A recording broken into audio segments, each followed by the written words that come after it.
करता है। Basically venturimeter का जो कॉन्सेप्ट दिया था वो बर्नौली ने दिया था, इसलिए इसका कार्बोरेटर का जो प्रिंसिपल है वो वर्क करता है बर्नौली प्रिंसिपल के ऊपर। ठीक है, बर्नौली एक साइंटिस्ट था। पार्शियली बंद करते हैं, थोड़ी थोड़ी एयर अंदर आने देते हैं, तो इससे क्या होता है, फ्यूल ज्यादा हो जाती है, एयर कम हो जाती है। तो इसे क्या कहते हैं, इसको कहते हैं हम रिच मिक्सचर, याद रखना, इसी को कहते हैं rich mixture. That is multi point fuel injection, MPFI इसका डायग्राम है। बेसिकली कुछ नहीं है इसके अंदर, ये फ्यूल टैंक है। फ्यूल टैंक से फ्यूल पंप हमने लगा के फ्यूल लिया, फ्यूल को आगे फिल्टर किया और इसको ईच इंडिविजुअल फ्यूल इंजेक्टर के अंदर डाल दिया। ठीक है, फ्यूल इंजेक्टर के अंदर डाल दिया।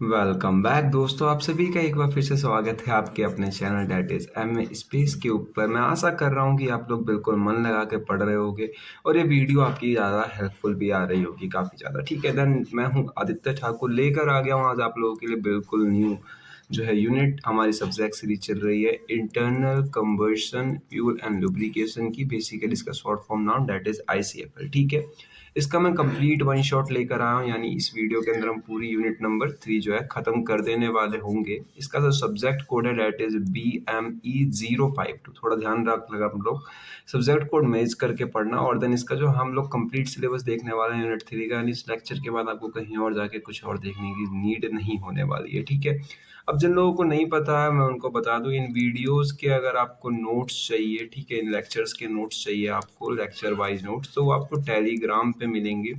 टेलीग्राम की लिंक जो है वो मैंने डिस्क्रिप्शन में लगा रखी है। और एज वेल एज अगर आप लोग पहली बार ही चैनल हो तो चैनल को सब्सक्राइब कर लें। मैकेनिकल के सब्जेक्ट यहाँ पर आपको सारे ही मिल जाएंगे देखने को। और एज वेल एज यहाँ पर मैंने यूनिट नंबर 1 यूनिट नंबर 2 दोनों ही बनाकर अपलोड कर दी है ICFL की। ठीक है, तो आप लोग चाहो तो डिस्क्रिप्शन में प्लेलिस्ट की लिंक मिल जाएगी, वहां से जाके इसके दोनों रिमेनिंग यूनिट्स देख सकते हो। और नेक्स्ट यूनिट के लिए मैंने इस वीडियो पर जो लाइक टारगेट है वो 20 रखा है।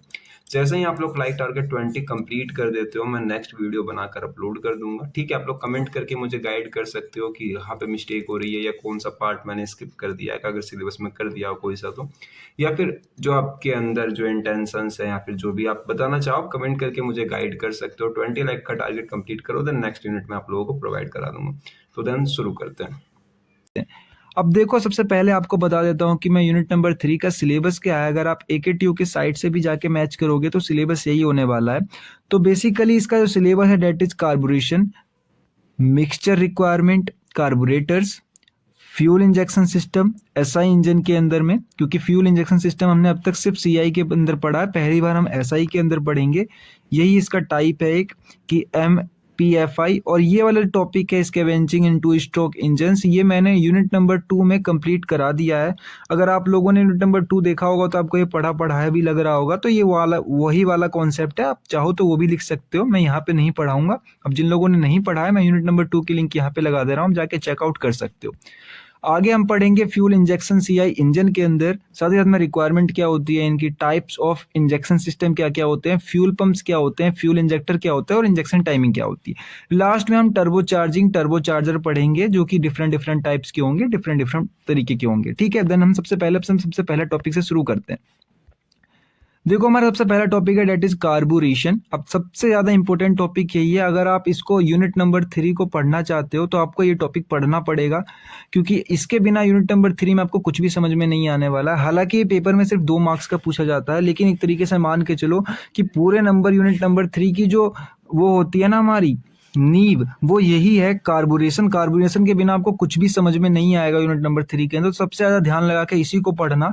अब देखो, डेफिनेशन क्या होती है कार्बोरेशन की। तो कार्बोरेशन एक तरीके का प्रोसेस होता है जो कि प्रिपेयर करता है कंबस्टेबल यानी जलाने के लिए एयर और फ्यूल के मिक्सचर को बाय एटोमाइजिंग का मतलब होता है टुकड़ों में तोड़ देना, उसको टुकड़ों में तोड़ के किसको, पेट्रोल को, और मिक्स करता है उसको एयर के साथ में यूनिफॉर्मली, यानी सब जगह बराबर एयर के साथ में मिक्स करता है एक करेक्ट प्रपोर्शन में। ठीक है, यानी एक करेक्ट पोर्शन में ठीक करता है उसको। इंटर करने से पहले सिलेंडर के अंदर, यानी स्पार्क इग्निशन इंजन के सिलेंडर के अंदर से इंटर ऐसा कहना सही होगा कि जो स्पार्क इग्निशन सिलेंडर है उसके अंदर एंटर करने से पहले एयर और फ्यूल का मिक्सचर करता है, उसको हम कहते हैं, ये एक प्रोसेस है मिक्सचर करने की, इसको कहते हैं कार्बोरेशन। ठीक है, तो 2 मार्क्स में आप अपने लैंग्वेज में लिखना चाहो वैसे लिख सकते हो, जैसे मैंने लिख रखा है ऐसे लिखना चाहो ऐसे लिख सकते हो। अब देखो कार्बोरेशन है वो होती है कार्बोरेटर के अंदर। ठीक है, ध्यान रखना, बहुत से बच्चे कंफ्यूज हो जाते हैं और पेपर में फ्लो में लिख कर आते हैं कि कार्बोरेटर ऑल्सो नोन एज कार्बोरेशन। ठीक है, तो बेसिकली कार्बोरेटर को हम कार्बोरेशन नहीं कहते हैं, कार्बोरेशन एक प्रोसेस है और कार्बोरेटर एक डिवाइस है। ठीक है, तो कार्बोरेटर के अंदर कार्बोरेशन प्रोसेस होती है। ठीक है, ये ध्यान रखना कार्बोरेशन। अब देखो पर्पस क्या है कार्बोरेशन के, कभी कभार 2 मार्क्स में ये पूछ लिया जाता है। तो पर्पस कुछ नहीं है, सबसे पहला कि आपको सप्लाई जो है बिल्कुल करेक्ट करनी है एयर फ्यूल की मिक्सचर को अंडर द इंजन कंडीशन, यानी कि इंजन में। ठीक है, यानी कंबक्शन चैम्बर में। दूसरी ये होती है कि इंश्योर करना कि प्रॉपर एटोमाइजेशन हो रखी हो फ्यूल की, यानी फ्यूल के छोटे छोटे टुकड़े जाएं, जितना छोटा टुकड़ा होगा, जितने छोटे एटम होंगे, एटम लेवल पे टुकड़े, उतना ही अच्छे तरीके से कंबशन होगा। तीसरा ये होता है कि अचीव करे कि यूनिफॉर्म मिक्सचर हो पूरे के पूरे सिलेंडर के अंदर। ठीक है, और चौथा और लास्ट यही होता है कि स्मूथ कंबक्शन हो, यानी कि जले अच्छे तरीके से हमारा फ्यूल, जिससे हमें हायर एफिशिएंसी मिल जाती है। नेक्स्ट देखो, अभी इस पूरे ही यूनिट नंबर 3 के अंदर आपको ये टॉपिक जितने भी हैं इसके अंदर रिपीटेटिव मिलने वाले हैं, तो मैंने सोचा कि एक डायग्राम बना लूं। आप इस डायग्राम को ध्यान रखना, अगर इन डायग्राम के टर्म हो सके तो पेपर में लिखते समय यूज करना, क्योंकि जितना यूज करोगे उतने ज्यादा नंबर मिलेंगे। ठीक है, पहला है यहाँ पे इंजन कंडीशन, दूसरा है मिक्सचर टाइप। ये पेपर के अंदर पूछा नहीं जाएगा, ये बस खाली मैंने आप लोगों के लिए एक चार्ट सा बना रखा है कि इन टर्मों को याद करने की कोशिश करना। पेपर के अंदर जितना आप टेक्निकल टर्म लिखोगे उतने ज्यादा नंबर मिलते हैं। अब कोल्ड स्टार्टिंग, यानी कि वो टाइम जब हमारा इंजन अभी तक स्टार्ट नहीं हुआ है, सिंपल गाड़ी खड़ी है, यानी इंजन के अंदर बिल्कुल भी हीट नहीं है। ठीक है, यानी इंजन बिल्कुल ठंडा पड़ा हुआ है। उस समय हमें सबसे ज्यादा जो फ्यूल की मिक्सचर चाहिए होती है ना, वो बहुत वेरी रिच चाहिए होती है, सबसे ज्यादा रिच चाहिए होती है। अब 2 तरीके के मिक्सचर होते हैं, एक रिच और एक लीन। इन दोनों के बारे में आगे डिटेल से बात करेंगे, फिलहाल आप खाली इतना जान लो, रिच का मतलब बहुत खतरनाक वाला, लीन का मतलब ठीक ठाक। ठीक है, मैं समझाऊंगा कैसे। उसके बाद देखो आइडियलिंग केस में, यानी कि आपकी गाड़ी चल रही है, सिंपल मूव कर रही है, तो उस समय आपको रिच चाहिए होगा। नॉर्मल क्रूजिंग, क्रूजिंग का मतलब है यहाँ पे स्पीड, यानी कि नॉर्मल स्पीड है आपकी गाड़ी की, तो आपको लीन चाहिए होगा। अगर आप गाड़ी की एक्सप्लेट कर रहे हो, गाड़ी की स्पीड बढ़ा रहे हो, तो फिर रिच चाहिए होगा। और गाड़ी के ऊपर बहुत ज्यादा लोड है, यानी फुल लोडेड है गाड़ी आपकी, तो भी आपके इंजन को साइलेंटली थोड़ा रिच से ऊपर का जो है पेट्रोल चाहिए होगा, पेट्रोल कह रहा हूं मिक्सचर। ठीक है, अब देखो हमारी जो एयर फ्यूल मिक्सचर जो होती है सिंपल हमारी पेट्रोल इंजन के अंदर में, वो 14:1 होती है, बट यहाँ पे मैंने 14.17 लिख रखा है। स्टैंडर्ड बुक में 0.7 लिखा पड़ा मिल जाएगा आपको, अगर नॉर्मल आप बुक पकड़ोगे तो उसके अंदर 14:1 ही मिलने वाला है। अब देखो स्टेजेस ऑफ कार्बोरेशन, जो कि इंपॉर्टेंट है 2 मार्क्स के लिए ऑल्सो, बट ये 2 मार्क्स में आते हैं, बट आपको पढ़ना जरूरी है इसलिए, क्योंकि अगर एक बार आप इनको पढ़ लोगे तो समझो पूरी यूनिट ही आप कवर कर लो। पहला होता है स्टेजेस की मीटरिंग। मीटरिंग यानी मैपिंग तरीके से कह सकते हो कि सही क्वांटिटी ऑफ फ्यूल आपका जो है इंजेक्टर या फिर कार्बोरेटर अच्छी तरीके से सप्लाई करे, इतना एयर का फ्लो है उसके हिसाब से, यानी ज्यादा ना कम, बिल्कुल सही क्वांटिटी आपको मीटर करनी है उसके अंदर। दूसरा एटोमाइजेशन, यानी जो आपका फ्यूल गिराया जा रहा है उसको अच्छी तरीके से तोड़ दे छोटे छोटे ड्रॉपलेट्स में, यानी एटम लेवल पे। आगे है मिक्सिंग, यानी कि आपका जो फ्यूल है उसके जो पार्टिकल्स है वो अच्छी तरीके से वेपोराइज हो जाए, मिक्स हो जाए, और यूनिफॉर्मली विथ एयर। यूनिफॉर्मली का मतलब ये है कि मान लो ये आपका कंटेनर है, तो इस कंटेनर में हर जगह इसकी मिक्सिंग यूनिफॉर्म होनी चाहिए, सेम होनी चाहिए। अनयूनिफॉर्म का मतलब होता है अलग अलग। ठीक है, अब वेपोराइजेशन का मतलब ये है, यहाँ पे हमारा 4th पॉइंट आता है कि जो फ्यूल के ड्रॉपलेट्स है ना वो हीट को एब्जॉर्ब करके वेपराइज हो जाए, और वेपराइज होने के बाद अच्छी मिक्सिंग होती है। तो हमारा एक जो स्टेजेस होता है कार्बोरेशन का, वो ये लास्ट में ये भी होता है कि वेपराइज हो जाए अच्छी तरीके से फ्यूल, क्योंकि अगर वो वेपराइज नहीं होंगे तो मिक्सिंग नहीं होगी उनकी, तो वेपराइज होना जरूरी है। ठीक है, तो जिसके कारण वो क्या करते हैं, हीट एब्जॉर्ब करते हैं और वेपराइज हो जाते हैं। अब देखो फैक्टर कौन कौन से अफेक्ट करते हैं कार्बोरेशन को। ठीक है, तो बेसिकली 4-5 ही है, ज्यादा नहीं है। पहला इंजन की स्पीड, इंजन की स्पीड डिपेंड करती है कि कार्बोरेशन प्रोसेस कैसा होगा। दूसरा एयर की वेलोसिटी कितनी है कितनी नहीं है। फ्यूल की जो आपकी है volatility, then temperature of air, throttle position आपकी जो बीच में है सेंटर पे, इंजन लोड। बेसिकली 4-5 टर्म में फैक्टर अफेक्ट करते हैं कार्बोरेशन को, 2 मार्क्स के लिए इंपॉर्टेंट है। आगे चलते हैं, एक अच्छा कार्बोरेशन किसे कहते हैं। एक अच्छा कार्बोरेशन की जो प्रोनाउंसिएशन है उसको कैसे रखा जाएगा कि वो कंप्लीट एटोमाइजेशन कर दे फ्यूल का, यानी फ्यूल को बहुत अच्छे तरीके से तोड़ दे, सब जगह पे एयर की यूनिफॉर्म मिक्सिंग हो, करेक्ट एयर फ्यूल रेशियो जो है हर जगह स्प्रेड हो। ठीक है, दूसरा है क्विक रिस्पॉन्स करे एक्सेलरेट करने पे, जब आप सिस्टम को मतलब अपने इंजन को एक्सेलरेट कर रहे हो तो क्विक रिस्पॉन्स करे। इजी कंट्रोल स्टार्टिंग हो, यानी कि कोल्ड स्टार्टिंग मैंने आपको पहले बता दिया, जब आपका इंजन जब शुरुआत में क्या होता है, चल नहीं रहा होता है, दोबारा सुन लो एक बार, तो वो कोल्ड स्टेट में होता है और उस समय हमको हाई रिच, वेरी रिच भी कह सकते हो, हाई रिच फ्यूल चाहिए होता है। और हाई रिच फ्यूल मिलेगा कैसे? कार्बोरेशन प्रोसेस के थ्रू। तो ये इजी हो जाए कि उस समय भी इंजन आसानी से स्टार्ट हो जाए सिर्फ सेल्फ लगाने पे ही, ठीक है। आगे है मिनिमम फ्यूल कंसिडरेशन, यानी कि फ्यूल का जो खपत हो आपका वो भी कम हो।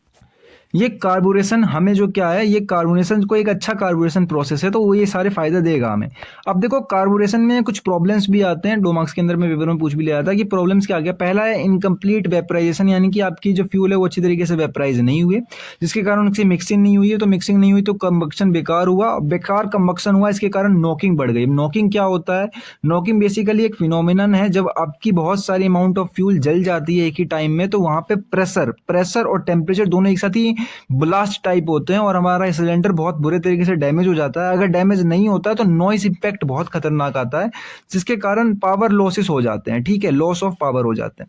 नेक्स्ट इज फ्यूल कंसिडरेशन, यानी कि फ्यूल की जो खपत है आपकी वो ज्यादा होने लगेगी, क्योंकि आपकी ये प्रॉब्लम है कार्बोरेशन में, अच्छी तरीके से कार्बोरेशन नहीं होगा, क्योंकि आपकी जो फ्यूल है वो चिपकने लगेंगे आपके सिलेंडर के दीवालों के ऊपर, यानी वॉल्स के ऊपर। तो फ्यूल की ज्यादा खपत होने लगेगी, जिसके कारण क्या होगा, एफिशिएंसी रिड्यूस हो जाएगी, आपकी ज्यादा फ्यूल लगेगी लेकिन आउटपुट कम मिलेगी। Last one is lean and rich mixture. Basically 2 तरीके के मिक्सचर होते हैं, अपने सिलेबस में 2 ही है, एक और होता है पर वो वाला अपने सिलेबस में नहीं है तो मैंने ऐड भी नहीं किया। लीन अगर ज्यादा बढ़ता है तो उससे मिसफायरिंग हो सकती है, यानी आग लग सकती है। अगर रिच ज्यादा होता है तो स्मोक और कार्बन डिपॉजिट हमारे ज्यादा निकलते हैं। बेसिकली हम दोनों के बारे में डिटेल से बात करेंगे, मैं अभी से बता के कंफ्यूज नहीं करना चाह रहा हूं, अभी हम जो पढ़ रहे हैं उसी पे फोकस रखते हैं। अब next is going to be carburetion, जो होता है वो डिफरेंट इंजन कंडीशन में अलग अलग होता है। जैसे कोल्ड में क्या होता है, यानी शुरुआत में क्या होता है, आपका जो फ्यूल होता है वो वेपराइज नहीं हो पाता ढंग से, इसलिए कार्बोरेशन अलग होता है। चोक्ड वैल्यू, जब आपकी एयर और रिच, अब देखो ये कुछ टर्म है यहाँ पे, choked value, idling circuit, acceleration और साथ ही साथ में हाई स्पीड। अगर आप चाहो तो अभी पढ़ लो, क्योंकि जब मैंने आगे डिटेल से बात करी है इनकी तो एक एक टॉपिक को डिटेल से बताऊंगा आप लोगों को, इसलिए मैं चाह रहा हूं कि उसी से मैं बताऊं, अभी ज्यादा वो ना हो, बस कि बहुत छोटा ही लिखे पड़े हैं यहाँ पे, ज्यादा कुछ बताया भी नहीं है मैंने इनके बारे में, बट ये सारे टॉपिक हम दोबारा पढ़ने वाले हैं तो उसी समय पढ़ेंगे, यहाँ पर अभी रहने देते हैं। अब देखो एडवांटेज ऑफ प्रॉपर कार्बोरेशन का मतलब कार्बोरेशन का 2 मार्क्स में पूछ लिया जाता है, क्या एडवांटेजेस। तो इसके कारण स्मूथ इंजन ऑपरेशन होते हैं सारे के सारे, बेटर फ्यूल इकोनॉमी होती है, हाई पावर आउटपुट होता है, साथ ही साथ में एमिशन जो होते हैं CO2 NOx वो कम हो जाते हैं अगर अच्छे तरीके से कार्बोरेशन प्रोसेस अकर कर रही है आपके कार्बोरेटर के अंदर, ठीक है। अब कार्बोरेशन समझ में आ गया आपको। Next topic is carburettor. अब देखो कार्बोरेटर एक ऐसा डिवाइस है जहां पर वो कार्बोरेशन प्रोसेस होगी, ठीक है, यही है हमारा कार्बोरेटर।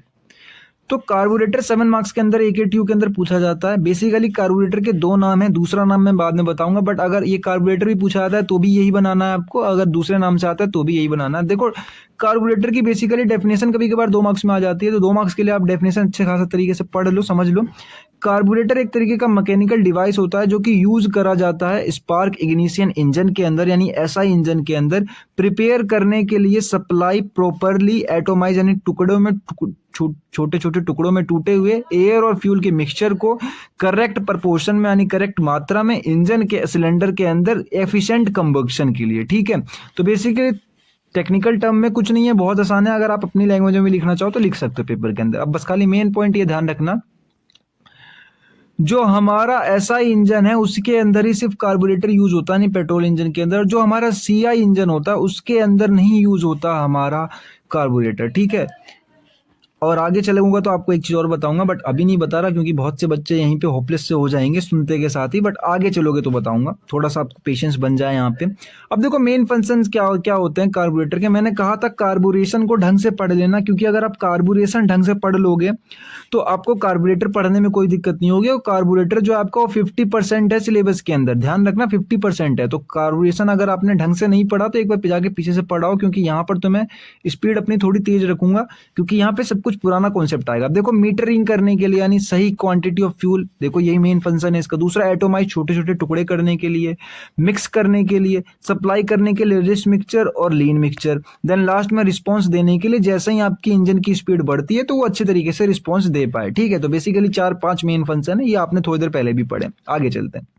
अब देखो प्रिंसिपल क्या है इसका, प्रिंसिपल इंपॉर्टेंट है और पेपर में पूछा भी जाता है। प्रिंसिपल ऑफ वर्किंग ऑफ देखो प्रिंसिपल जो है वो उसका वेंचुरी प्रिंसिपल भी कहते हैं इसको, और वेंचुरी मीटर के ऊपर डिपेंड करता है। बेसिकली वेंचुरी मीटर का जो कॉन्सेप्ट दिया था वो बर्नौली ने दिया था, इसलिए इसका कार्बोरेटर का जो प्रिंसिपल है वो वर्क करता है बर्नौली प्रिंसिपल के ऊपर। ठीक है, बर्नौली एक साइंटिस्ट था। तो बर्नौली प्रिंसिपल और वेंचुरी मीटर आई होप कि आपने पहले पढ़ा होगा, नहीं पढ़ा मैं बता देता हूँ। बेसिकली एक पाइप होती है ना, तो उस पाइप का जो बीच का पार्ट होता है, यानी कहीं के पार्ट में हम डायमीटर कम कर देते हैं, दूसरे पार्ट से दोबारा से उतना ही कर देते हैं। ठीक है, तो बेसिकली यही होता है हमारा एक वेंचुरी। अब इसके अंदर हम एयर, तो इधर से जो बाहर से एयर ले रहा है वो इसको इधर से फ्लो कराएंगे। अब एयर यहाँ वेंचुरी के जहाँ यहाँ पे जो है हमारा पार्ट जो है धीरे धीरे क्रॉस सेक्शन एरिया कम होते जा रहा है। तो यहाँ पर आने के बाद क्या होता है, अब बहुत से बच्चों को ये लगता होगा अब तक, क्योंकि बहुत बार हो जाती है कंफ्यूजन, तो ऐसा होता है कि बहुत से बच्चे ये सोचते हैं कि यहाँ पर तो किसी का प्रेशर जो था वो हाई था, यहाँ पर आने के बाद जो है प्रेशर और हाई हो जाता है। ठीक है, बट ऐसा नहीं है, यहाँ पर प्रेशर हाई था बाहर के साइड में एयर का, तो जैसे ही क्रॉस सेक्शन कम होता जाता है तो प्रेशर कम होता जाता है। ध्यान रखना, प्रेशर कम होगा। इस वाले पॉइंट पे अगर प्रेशर हाई था तो इस वाले पॉइंट पे प्रेशर कम हो जाएगा, जो फ्लूइड आ रही है यानी जो हमारी एयर आ रही है। बहुत के बच्चों को कंफ्यूजन हो जाती है, पेपर में उल्टा लिख के आ जाते हैं कि इधर प्रेशर हाई था तो यहाँ पे क्रॉस सेक्शन एरिया और कम हो गया, जिसके कारण क्या हो गया, प्रेशर और हाई हो गया। प्रेशर हाई नहीं होता, प्रेशर यहाँ पे कम हो जाता है। वेलोसिटी के साथ उल्टा होता है, ऐसा वेलोसिटी यहाँ पे कम थी लेकिन क्रॉस सेक्शन एरिया छोटा हो गया, इसलिए वेलोसिटी और बढ़ गई। यहाँ पे तो कम थी बट उल्टी हो गई, यहाँ पर और बढ़ गई। ठीक है, तो जो एयर यहाँ से पास होती है इसकी वेलोसिटी यहाँ पे बढ़ जाती है, जिसके कारण यहाँ से हम फ्यूल गिराते हैं, अपना फ्लोट चैम्बर से फ्यूल गिराते हैं और यहाँ पर जो मिक्स हो जाते हैं दोनों के दोनों, तो यही हम बर्न कर लेते हैं बाद में एयर फ्यूल का मिक्सचर। ठीक है, ये बहुत ही ध्यान से करा जाता है ताकि ज्यादा ना मिक्स हो जाए। अब देखो यही लिखा पड़ा है यहाँ पे कि जब एयर पास करता है कन्वर्जिंग से डाइवर्जिंग पार्ट में, बेसिकली ये कन्वर्जिंग ये डाइवर्जिंग, कन्वर्जिंग से डाइवर्जिंग यानी इस तरफ, तो वेंचुरी पास करता है, तो वेंचुरी के अंदर से पास करता है तो वेलोसिटी बढ़ जाती है, प्रेशर घट जाती है। ध्यान रखना, वेलोसिटी बढ़ गई प्रेशर घट गई, जिसके कारण क्या होता है हम फ्यूल गिरा देते हैं उसके ऊपर से फ्लोट चैम्बर के ऊपर और मिक्स होने लगता है वो एयर के साथ में। ठीक है, अब देखो मेन पार्ट क्या है कार्बोरेटर का, तो बेसिकली कार्बोरेटर का जो मेन पार्ट है यहाँ पे सिर्फ थ्योरी पोर्शन लिख रखा है मैंने, float chamber, venturi tube, fuel nozzle, nozzle bore और चॉक बोल। अभी थोड़ा थोड़ा डायग्राम दिखाऊंगा तब ये फिर से मेंशन करूंगा, तो मैं यहाँ पर फिर से स्किप कर रहा हूँ। आपको ऐसा लग रहा होगा कि मैंने सारे पार्ट तो स्किप कर ही दिए, तो मैंने नोट्स के बनाए। नोट्स मैंने इसलिए बनाया कि जब आप लेक्चर देखने के बाद अगर एक बार नोट्स मेरे खोल के पढ़ने जाओगे तो आपको सारे टॉपिक डिटेल में लिखे पढ़े मिलेंगे, लेकिन लेक्चर देख रहे हो तो आपको फायदा ये होगा कि रिपीटेटिव नोट्स बार बार नहीं पढ़ने आप लोगों को। आप लोगों को जो चीज़ पढ़ने लायक है वही पढ़ा रहा हूँ, बट नोट्स पढ़ते समय ऐसा फील नहीं होगा कि ये हमें दोबारा पढ़ना पड़ रहा है। वहाँ पे सब कुछ सिस्टमेटिक तरीके से दिखाई देने वाला है। देखो नेक्स्ट टॉपिक इज हमारा air fuel ratio. Air fuel ratio basically हम पेट्रोल इंजन के अंदर 14:1 रखते हैं। ठीक है, अब जो हिंदी मीडियम से बच्चे आए होंगे उनको पता होगा कि इस रेशियो को, इसको हम कहते हैं अनुपात। ठीक है, बहुत दिन पहले मैं भी हिंदी मीडियम में था तो मैं भी इसको अनुपात ही पढ़ता था, बट अब रेशियो पढ़ता हूँ। ठीक है, तो ये हमारा रेशियो है। तो जो हमारा रिच मिक्सचर होता है, मैंने बताया ना 2 तरीके के मिक्सचर होते हैं, दोनों ही मार्क्स में 2 मार्क्स के लिए इंपॉर्टेंट है क्वेश्चन, अलग अलग नाम से आते हैं, रिच मिक्सचर या लीन मिक्सचर के नाम से। ठीक है, तो इसके अंदर क्या होता है, रिच मिक्सचर के अंदर हमें ज्यादा फ्यूल चाहिए होता है, कम एयर चाहिए होता है। ठीक है, इसलिए जब इंजन ठंडा होता है यानी स्टार्टिंग पॉइंट पे होता है तो हमें मिक्सचर रिच चाहिए होता है। दूसरा होता है लीन मिक्सचर, जिसके अंदर हम ज्यादा तो एयर रखते हैं लेकिन कम फ्यूल रखते हैं। ठीक है, फ्यूल को कम रखते हैं। इस केस में क्या होता है कि हमारा जो होता है, देखो जब स्पीड खुद है इंजन की तो हम उसको लीन मिक्सचर देना शुरू करते हैं, जिसमें हम ज्यादा एयर बर्न कर रहे हैं, कम फ्यूल बर्न कर रहे हैं। लेकिन शुरुआत में या गाड़ी की नॉर्मल स्पीड है या गाड़ी को स्केलेट करना है या गाड़ी की जो फुल लोड है, लोडेड है इंजन हमारा, तो हम उसको ज्यादा फ्यूल देंगे और कम एयर देंगे। ठीक है, बेसिकली यही डिफरेंस होता है दोनों के बीच में। आई होप कि अब तो क्लियर हो ही गया होगा आपका।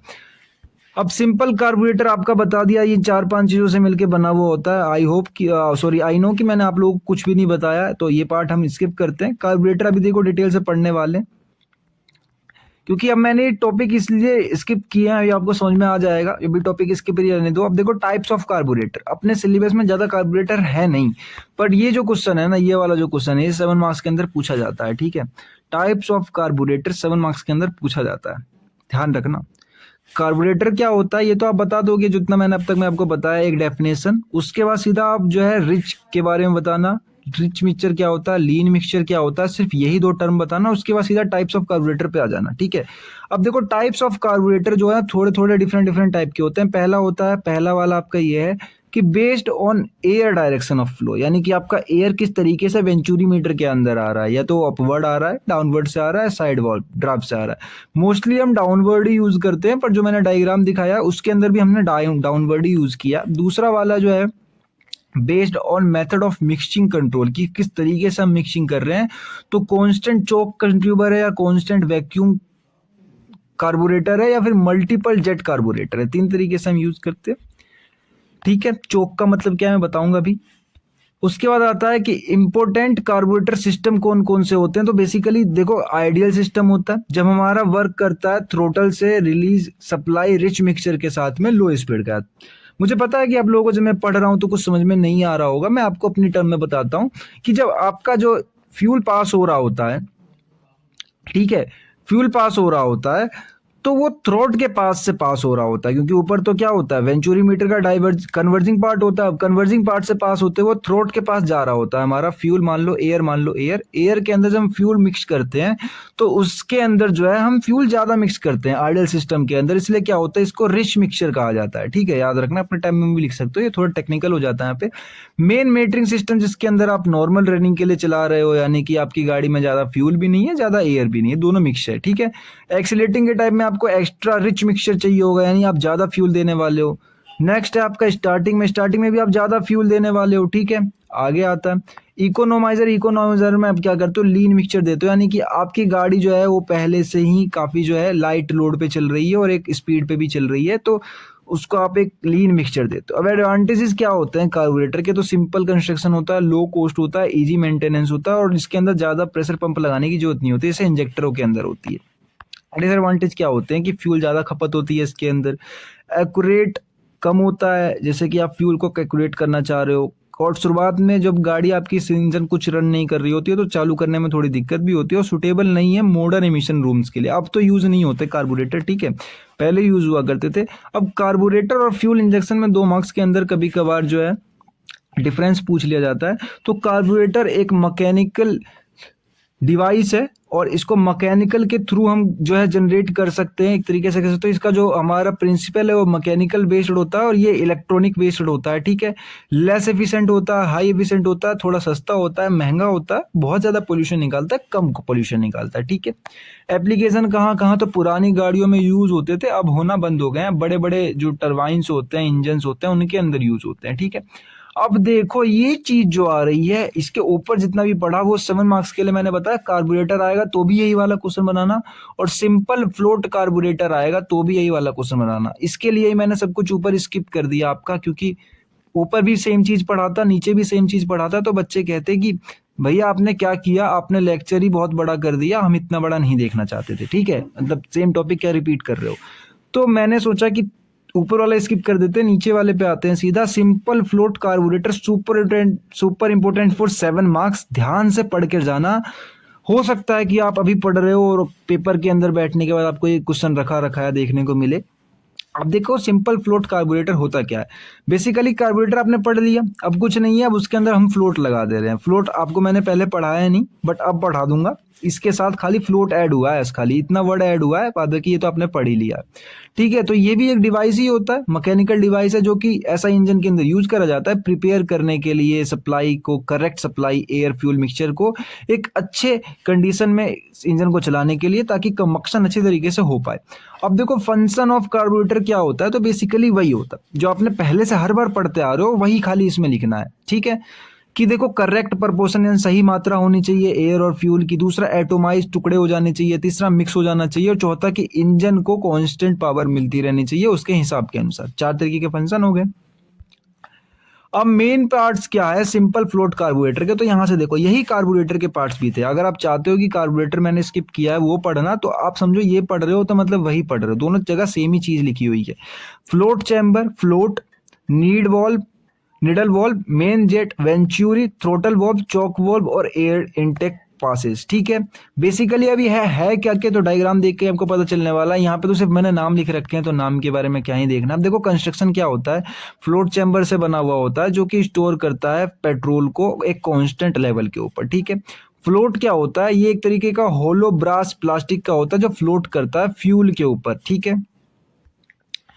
आगे बात करूं निडल वेल्व, तो ये एक तरीके की वॉल्व होती है जो कि फ्यूल के कंट्रोल को आ रही है फ्लोट चेंबर से, उसको कंट्रोल करने के लिए होती है। वेंचुरी आपने पहले देख ही लिया, इस तरीके से वेंचुरी होती है हमारी। तो ये ऐसे फ्यूल जाएगा, यहाँ से हम अपना फ्यूल डालेंगे इसके अंदर, ये एयर पास होकर ऐसे निकलता जाएगा। तो बेसिकली यही होता है वेंचुरी, एक छोटी सी जगह पास है जहाँ से एयर वेलोसिटी इंक्रीज हो जाती है उसकी।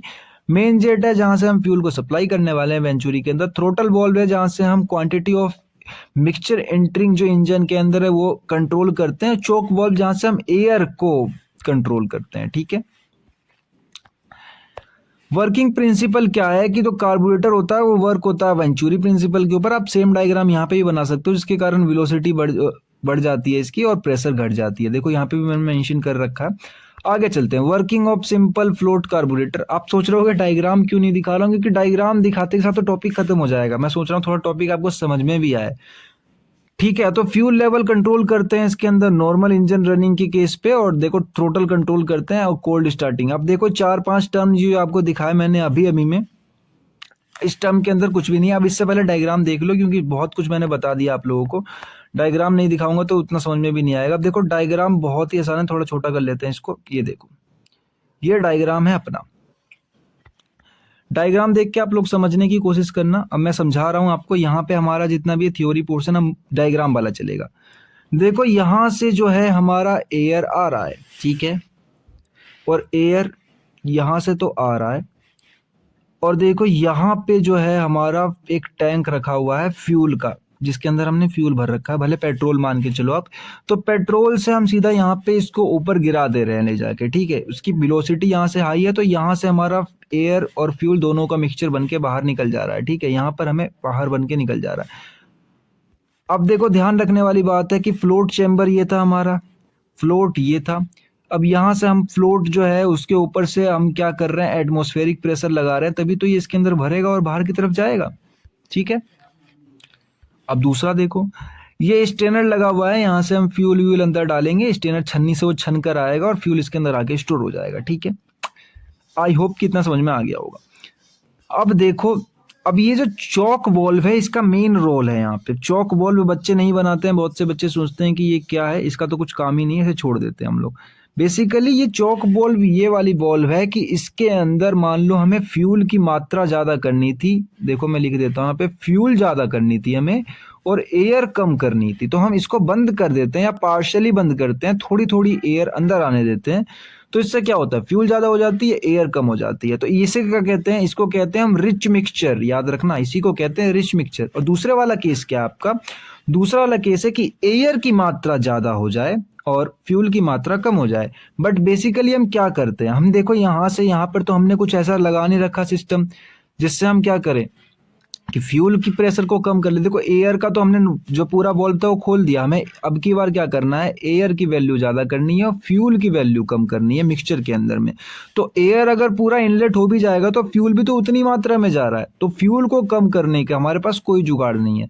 इसलिए हम क्या करते हैं, हम यहाँ से एक और वॉल्व लगा के रखते हैं, ठीक है, जो आगे की तरफ जाके खुलता है। लेकिन ये सिर्फ उसी केस में खुलेगा, बाद बाकी बंद रहता है, जब हमें ज्यादा एयर चाहिए होता है। तो हम यहाँ से फ्यूल भी दे रहे होते हैं लेकिन एयर यहाँ से भी पास होके सीधा भी पास हो जा रही होती है, समझ रहे हो। इस तरीके से यहाँ से एयर इधर आ जाती है, जिसके कारण क्या होता है, हमें एयर ज्यादा मिल जाता है। और इस वाले को कहते हैं हम लीन मिक्सचर, ठीक है। दोनों केस आपको पता चल गए होंगे। अब आते हैं ऊपर से हम दोबारा अपने लिखे हुए पोर्शन के ऊपर। तो देखो वर्किंग क्या है, फ्यूल लेवल कॉन्स्टेंट है आपका, आप ना उसको घटा सकते हो ना बढ़ा सकते हो।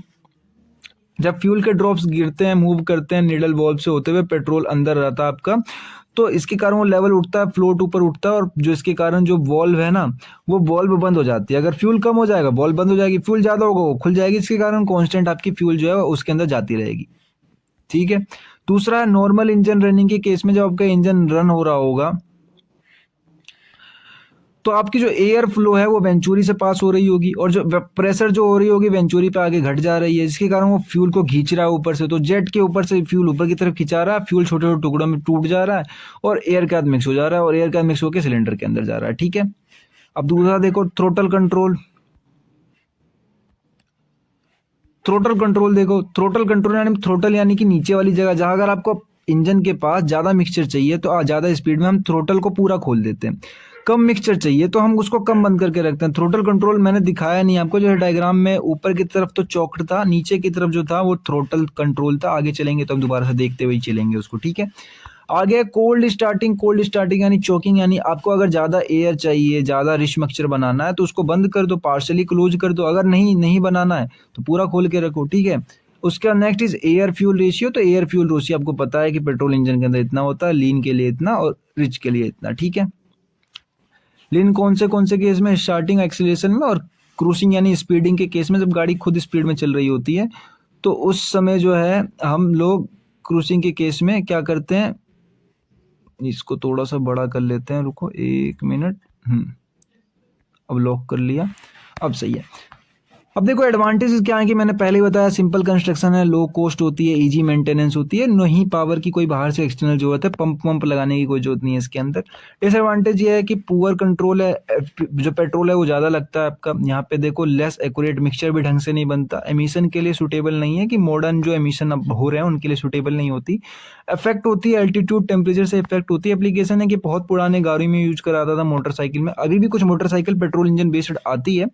स्मॉल एसआई इंजन इसे कह सकते हो, छोटे मोटे होते हैं, ज्यादा बड़े नहीं बना सकते। जनरेटर में या लॉन मोवर्स में यूज करा रहा था। ठीक है, अब इसको जो है मैंने ऊपर ही समझा दिया आपको कि कार्बोरेटर और फ्यूल इंजेक्शन में 2 मार्क्स में क्वेश्चन आता है, तो इसको लिखने की कोई जरूरत नहीं है। ऊपर वाला डायग्राम जो मैंने उसकी तरफ से समझाया था आपको, जो है टेबल की हेल्प से वाला लिख देना। अब देखो थ्रोटल वॉल्व ये था कि यह आपका थ्रोटल वॉल्व, यहाँ से आपको देखना कि अगर आपको ज्यादा मिक्सचर चाहिए अभी तो आप इसको खोल दो, पूरा खोल दो, और अगर आपको कम मिक्सचर चाहिए तो इसको पार्शली क्लोज कर दो, जिससे आपके इंजन के हिसाब से आगे पीछे फ्यूल जाती रहेगी। अब देखो सिंपल फ्लोट कार्बोरेटर के 2 केस होते हैं। कभी कभार पेपर के अंदर क्या होता है कि आपसे केस के नाम पे पूछ लिया जाता है। ठीक है, सिंपल फ्लोट कार्बोरेटर के 2 केस होते हैं। पहला केस समझना, चोक्ड सिस्टम, मैंने आपको बता दिया, वैसे यहाँ पे वो लिखा हुआ टर्म है, ज्यादा मैं डिटेल में, अगर आपको समझना हो तो बेसिकली मैं ऊपर ही जाके एक बार समझा देता हूँ। दोनों केस यही है, ये लिखा हुआ है बस खाली वहां पे। पहला केस ये है कि आपको जब रिच मिक्सचर बनाना है तो आपको चौक वॉल्व को जो जाके आपको देखना पड़ेगा। ठीक है, कि सही है कि नहीं है, मतलब आपको बंद रखना है कि खोल के रखना है, ज्यादा एयर चाहिए, कम एयर चाहिए। दूसरा वाला केस है कि आइडलिंग एयर ब्लीड, यानी आपको खुद जो आपका जो एयर है उसको पास करवा देना है बाहर की तरफ। दोनों केस बता दिए थे मैंने आपको, आप अपनी लैंग्वेज में लिख सकते हो तो बहुत बढ़िया, अगर नहीं लिख सकते तो गो थ्रू कर लो मेरे साथ, मैं जल्दी जल्दी पढ़ देता हूँ इसको। वैसे नोट्स में जब आप पढ़ रहे हो तो डिटेल में देख लेना। देखो चोक की जरूरत क्यों है, क्योंकि इंजन आपका ठंडा है, आपको ज्यादा पेट्रोल की जरूरत पड़ रही है इसके अंदर। एयर फ्यूल मिक्सचर जो है वो बहुत ज्यादा लीन है, अगर बहुत ज्यादा लीन है तो लीन मिक्सचर नहीं कर पाएगा, ज्यादा आग नहीं लगा पाएगा, ज्यादा इग्नाइट नहीं हो पाएगा, इसलिए हमें रिचर मिक्सचर चाहिए, यानी कि ज्यादा चाहिए स्टार्टिंग में। इसलिए हमें चोक सिस्टम की जरूरत पड़ रही है कि हमें ज्यादा ही पेट्रोल चाहिए शुरुआत में। लोकेशन का है तो चोक मीटर जो ऊपर शुरुआत में वेंचुरी के आगे लगा के रखते हैं, एक बटरफ्लाई वॉल्व की तरह। बटरफ्लाई इसलिए कि इसके दोनों तरफ पंख होते हैं। ठीक है, इसके दोनों तरफ पंख होते हैं इसलिए इसको बटरफ्लाई वॉल्व कहा जाता है। कंस्ट्रक्शन आपको क्या ही जानना, कंस्ट्रक्शन मेन पार्ट होते हैं कि चोक वॉल्व होता है, चोक लीवर होता है और एयर पैसेज होते हैं। वर्किंग है, वर्किंग मैंने आपको बता दी है, वर्किंग स्किप करते हैं, आगे चलता है। टाइप्स ऑफ चोक, मैनुअल है कि आप मैनुअल जाके करो या ऑटोमेटिक लगा के रखो, खुद होते हैं, अब तो ऑटोमेटिक आने लगे हैं, बेसिकली पहले मैनुअल थे, ड्राइवर और आपको जरूरत पड़ती थी। एडवांटेज है कि इसके कारण आपकी शुरुआत में कोल्ड स्टार्टिंग में भी जो है, अगर कुछ लोगों ने बाइक जो है सिंपल पेट्रोल बाइक अगर आप लोगों ने कभी चलाई होगी तो उसके अंदर, वैसे तो अब नहीं आती हैं बट पहले आया करती थी, छोड़ो रहने दो, आप वैसे फोटो जाके देख लेना, इंटरनेट पे आपको मिल जाएगी। पेपर टाइम में तो आप लोग पढ़ाई करो, सिलेबस के बाहर नहीं जाते हैं हम लोग। डिसएडवांटेज यही है कि जो है फ्यूल है ज्यादा लगता है हमारा, बाद बाकी सेम डिसएडवांटेज एडवांटेज तो सेम ही रहेगी इसकी। फेलियर हो जाती है कभी कभार, इंजन फ्लडिंग, यानी इंजन के अंदर फ्यूल ज्यादा बहने लगती है हमारी और इसके अंदर कचरा उचरा भर जाता है तो दिक्कत हो जाती है। दूसरी है आइडलिंग सिस्टम, देखो इस नाम से भी आती है कि आपको बताना है कि आइडलिंग सिस्टम क्या होती है हमारी फ्लोट सिस्टम कार्बोरेटर के अंदर में। तो आप पहले फ्लोट सिस्टम कार्बोरेटर बताओ, फिर आइडलिंग सिस्टम शुरू करो या चोक सिस्टम शुरू करो। आइडलिंग सिस्टम यही है कि आपके जो है आपको लीन चाहिए, ठीक है, आपको जो एयर है उसको पास करा देनी है आपको, ठीक है, मीटरिंग सिस्टम के अंदर जहां पर आपको एयर की सप्लाई चाहिए। तो यहाँ पर आइडल सिस्टम में जो क्या है, फ्यूल जो कम हो जाती है और अभी आपको ज़्यादा फ्यूल चाहिए नहीं, कोई कंडीशन है नहीं, नो लोड कंडीशन है, तो यहाँ पर आपको जो इंजन स्पीड है वो 600 से 800 आरपीएम पे पहले ही होती है। व्हीकल स्टेशनरी सा होता है अप्रोक्सीमेट। तो कंस्ट्रक्शन इसके क्या, आइडल जेट होती है, पासेस होती है जहाँ से आप एयर पास कराओगे, अंदर डालने वाले हो। वर्किंग क्या है, सिंपल, वर्किंग स्किप करते हैं, मैंने उसकी वर्किंग नहीं पढ़ाई, वर्किंग स्किप करते हैं। एडवांटेज क्या है, तो इससे स्मूथ इंजन चलता है, प्रिवेंट करता है स्टॉलिंग, स्टेबल करता है आइडियल आरपीएम को। अब देखो रफ प्रॉब्लम्स क्या होते हैं इससे, कि इंजन स्टॉलिंग होती है, पुअर थ्रोटल रिस्पॉन्स होता है। अब कंपैरिजन पे देखो तो चौक के अंदर ये रही, आइडल के अंदर ये रही, मिक्सचर इसके अंदर वेरी रिच होता है, इसके अंदर लीन भी लिख सकते हो, लीन होता है, थोड़ी देर के लिए होता है। ये जब तक होता है जब तक आप चाहते हो तब तक कर सकते हो, जब तक गाड़ी कांस्टेंट चल रही है। थ्रोटल वॉल्व क्या होता है भाई, खुला हुआ होता है इसके अंदर ऑलमोस्ट क्लोज होता है, क्योंकि हम वैसे भी कम मिक्सचर डाल रहे होते हैं इसके अंदर। कंट्रोल कैसे करते हैं, मैनुअल या ऑटोमेटिक या आइडल होता है हमारा, ठीक है। तो दोस्तों आप सभी लोग जो अपने वीडियो का फर्स्ट पार्ट कवर कर चुके हो, आप लोग आ चुके हो सेकंड पार्ट के ऊपर, that is fuel injection system in SI engine के अंदर, ठीक है। अब ये पहली बार टॉपिक आप पढ़ रहे होगे कि एसआई इंजन के अंदर कैसे होता है फ्यूल इंजेक्शन सिस्टम, ठीक है। आपने अब तक सिर्फ आपने यही पढ़ा होगा कि फ्यूल इंजेक्शन जो होता है वो सिर्फ सीआई के अंदर होता है, बट ऐसा नहीं है। ये पहले हुआ करता था कि वो सिर्फ सीआई के अंदर होता है, बट अब जब जो हमारी जो जनरेशन बढ़ रही है धीरे धीरे, उसके बाद अब क्या हो चुका है, फ्यूल इंजेक्शन एसआई के अंदर भी आ चुका है। इवन अब कार्बोरेटर गायब हो गया है, अब कार्बोरेटर उतना यूज नहीं करते हम, एसआई इंजन के अंदर ही हम सीधा फ्यूल इंजेक्शन यूज करते हैं। बेसिकली इसके अंदर स्पार्क प्लग भी लगा हुआ होता है और फ्यूल इंजेक्शन भी लगा हुआ होता है। अब कैसे देखो, तो फ्यूल इंजेक्शन यानी एफआई सिस्टम एसआई इंजन के अंदर एक तरीके का सिस्टम होता है जो कि पेट्रोल को इंजेक्ट करता है डायरेक्टली इंजन के अंदर, और इसे कंट्रोल अमाउंट करता है, प्रेशर को, टाइमिंग को, instant using of A carburettor. हम कार्बोरेटर यूज नहीं करते, उसकी जगह सिंपल हम क्या कर लेते हैं, फ्यूल इंजेक्शन यूज कर लेते हैं। अब मॉडर्न जो ऐसा इंजन आ चुके हैं उसके अंदर हम फ्यूल इंजेक्शन ही यूज करते हैं कार्बोरेटर की जगह पर, ठीक है। बट इसके अंदर स्पार्क प्लग लगा हुआ होता है। बहुत से बच्चे क्या करते हैं कि ये पढ़ के जाते हैं और इसके अंदर बता देते हैं कि इसके अंदर हम फ्यूल इंजेक्शन यूज कर रहे हैं, स्पार्क प्लग यूज नहीं कर रहे हैं, तो फिर इसमें और सीआई में अंतर क्या रह जाएगा, तो इसका नाम सीआई नहीं हो जाता। बट इसका नाम सीआई नहीं है, इसका नाम ऐसा ही है। अब हमें इस फ्यूल इंजेक्टर की जरूरत क्यों पड़ी, क्योंकि कार्बोरेटर जो है ना वो बहुत ही बेकार होता है फ्यूल को बचाने के मामले में। फ्यूल उसके अंदर बिल्कुल नहीं बचती है, फ्यूल बहुत ज़्यादा लगती है, और फ्यूल लगती ही लगती है। साथ ही साथ में गाड़ियां जो थी पहले के ज़माने में, जो गाड़ी बहुत देर से रुकी रहती थी तो वो गाड़ी स्टार्ट होने में भी बहुत टाइम लगाती थी। तो ऐसा करते थे लोग कि गाड़ी का इंजन बहुत टाइम तक चालू करके रखते थे ताकि गाड़ी जल्दी चालू हो जाए। और इसमें बहुत ज़्यादा हायर एमिशन यानी धुआं कचरा पहले बहुत निकलता था, और इसके अंदर मैंने बताया फ्यूल इकोनॉमी बिल्कुल अच्छी नहीं होती, फ्यूल तो बहुत ज़्यादा फूकती थी उसके अंदर। और साथ ही साथ में इसके अंदर थ्रोटल रिस्पॉन्स जो ना बहुत लेट मिलता था, यानी आपको अभी चाहिए, मिल रहा है बाद में। उसके लिए हम लोगों ने फ्यूल इंजेक्शन शुरू किया इन सारी प्रॉब्लम से बचने के लिए। तो फ्यूल इंजेक्शन करता क्या है, बेसिकली ये एक्यूरेट एयर फ्यूल रेशियो देता है, यूनिफॉर्म डिस्ट्रीब्यूट करता है पूरे सिलेंडर के अंदर, बेटर ऑप्टिमाइजेशन होता है इसका, इंप्रूव्ड वर्जन है कंबशन का कार्बोरेटर की जगह पर, रिड्यूस एमिशन यानी कि CO2, NOx, H2S भी कम निकलते हैं इसके कारण, और हाई पावर एफिशिएंसी होती है इसकी एज कम्पेयर टू कार्बोरेटर, ठीक है। अब मेन कंपोनेंट्स क्या क्या है एसआई फ्यूल इंजेक्टर सिस्टम के, तो फ्यूल टैंक जो कि जहाँ पे फ्यूल भरा जाएगा, फ्यूल पंप जिसे इलेक्ट्रिक भी कहा जाता है, इसको इलेक्ट्रिसिटी की हेल्प से हम चलाते हैं, fuel filter, fuel passage regulator जहां से फ्यूल पास होने वाला, प्रेशर रेगुलेटर लगा हुआ होता है, fuel injector, throttle body, sensor, और देखो ECU इलेक्ट्रिक कंट्रोल यूनिट जो कंट्रोल करने वाला है फ्यूल के फ्लो को, गिराने के ऊपर, इनटेक मैनिफोल्ड। बेसिकली इतना ही होते हैं इसके अंदर, वर्किंग कुछ नहीं है, बेसिक हमें सब कुछ नहीं पढ़ना है। अब देखो ये इसकी वर्किंग और टाइप्स, वर्किंग मैंने स्किप कर दी क्योंकि हम कोई एक टाइप पढ़ने वाले हैं, तो उसी में ही उसकी वर्किंग पढ़ लेंगे, आप उसके अंदर सेम वर्किंग भी लिख सकते हो। अब देखो टाइप्स क्या है, कभी कभार फ्यूल इंजेक्शन एसआई इंजन के अंदर टाइप्स पूछ लेते हैं, बच्चे कंफ्यूज हो जाते हैं कि फ्यूल इंजेक्शन एसआई इंजन के अंदर कहीं एग्जामिनर से गलती तो नहीं हो गई, पेपर के अंदर गलत प्रिंट तो नहीं हो गया, या फिर बहुत सारे सर्कमटेंसेस वो लोग सोचने लगते हैं और कुछ भी करके आ जाते हैं। बट बिल्कुल सही क्वेश्चन है, फ्यूल इंजेक्शन इन एसआई इंजन, ठीक है, ध्यान देना, बिल्कुल सही क्वेश्चन है। अगर पेपर में आ रहा है तो मतलब आप बिल्कुल सही पढ़ के गए हो और पढ़ा हुआ क्वेश्चन ही आ रहा है, ठीक है। तो बेसिकली होता क्या है, फ्यूल कहाँ पे लगता है, तो ये सिंगल पॉइंट, बेसिकली ये लगता क्या है वो हम बाद में बताने वाले हैं, हम तो टाइप्स पढ़ रहे हैं ना। कि टाइप्स क्या हैं। तो दो टाइप होता है, पहला सिंगल, दूसरा है मल्टी, और देन लास्ट में आता है आपका तीसरा जो है जीआईडी। ठीक है, अब देखो सिंगल पॉइंट फ्यूल इंजेक्टर यानी कि इसको एसपीएफआई या टीबीआई के नाम से भी जाना जाता है, 2 मार्क्स में कभी कभार पूछ लिया जाता है। इसके अंदर सिर्फ एक इंजेक्टर का यूज करते हैं, इसको कहते हैं इसको single point fuel injector. Working simple है कि फ्यूल इंजेक्ट करा जाएगा थ्रोटल बॉडी के ऊपर, जहां पर हम पिछली बार कार्ब्यूरेटर लगा के जो है हम इंजेक्टर यूज कर रहे थे, फ्यूल को जो गिरा रहे थे, वहां पे हमने फ्यूल इंजेक्टर लगा रखा है। ठीक है, जिसके कारण क्या हो रहा है, मिक्सचर हो रहा है डिस्ट्रीब्यूटर इनटेक मैनिफोल्ड के अंदर, इनटेक मैनिफोल्ड के अंदर सीधा जा रहा है। एडवांटेज ये है कि सिंपल डिजाइन है, लो कॉस्ट है, इजी मेंटेनेंस है। डिसएडवांटेज ये है कि अनइक्वल फ्यूल है, इसलिए हम इसकी एफिशिएंसी कम होती है एमपीएफआई से, एमपीआई मतलब मल्टी फॉइल्ड से। एप्लीकेशन पुराने पेट्रोल कार्स में यूज कराता था, लेकिन अब और एडवांस बढ़ गया है। पहले हम सिंगल यूज करते थे, अब हम मल्टी यूज करने लगे हैं। ठीक है, मल्टी पॉइंट फ्यूल इंजेक्शन, और सबसे ज्यादा अभी यही चलता है, मान लो कॉमन भी है।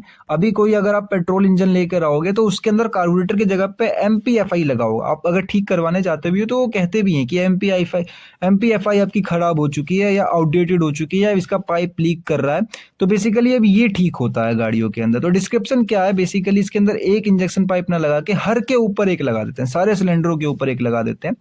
इंजेक्टर जो होता है वो इनटेक वॉल्व के बिल्कुल पास में ही लगा हुआ होता है, ताकि दिक्कत ना हो सक्शन करते समय।